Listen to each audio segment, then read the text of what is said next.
আমরা আরেকজন সম্মানিত সদস্যকে পেয়ে গেছি, যার কথা আমরা এখন শুনবো। তাকে মঞ্চে ডাকতে চাই দুলন সহ জামালপুর থেকে। আপনাকে মঞ্চে আসার জন্য অনুরোধ করছি, আপনার অভিজ্ঞতা শুনবো এবং সবাইকে শোনাতেও চাই। তার আগে বলতে হবে আজকের প্রোগ্রামে এসে আপনার কেমন লাগছে। তবে আপনাদের দুজনকে দেখে কিন্তু ভীষণ ভালো লাগছে। ও আরেকজন আছে, জি বলতে পারেন। আদাব, আমি জামালপুর থেকে এসেছি। আমার নাম দোলন সোম, আমার উদ্যোগের নাম দোলন ফ্যাশন।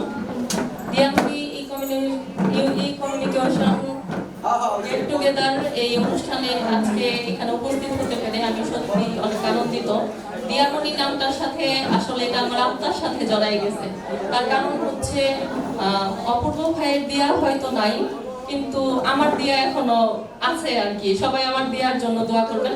তো এই নামটা আসলে আমার এখানে, এই নামটাই আমাকে এখানে টেনে আনে। আমার বড় মেয়ের নাম দিয়া। আর অপূর্ব ভাইয়ের কথা কি বলবো, আমাদের মানে এত আন্তরিকতা যে উনি আমাদের সাথে মানে প্রকাশ করে, সেটা আসলে আমি ভাষায় প্রকাশ করতে পারবো না। যে মনে হয় না কখনো যে উনি আমাদের নিজের ভাই না, এরকম।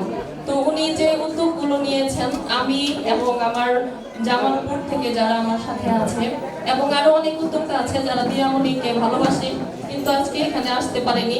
তো জামালপুরের পক্ষ থেকে দিয়ামণির জন্য অনেক অনেক শুভকামনা। আমরা জামালপুর থেকে সবসময় দিয়ামণি কমিউনিকেশনের পাশে থাকবো। আপনারাও আমাদের জন্য দোয়া করবেন। আর জামালপুরের কোনো প্রোডাক্ট যদি কারোর লাগে, নকশি কাঁথা, নকশি পণ্য, যে কোনো জিনিস, হ্যাঁ, তো আপনারা পেয়ে যাবেন। ধন্যবাদ সবাইকে।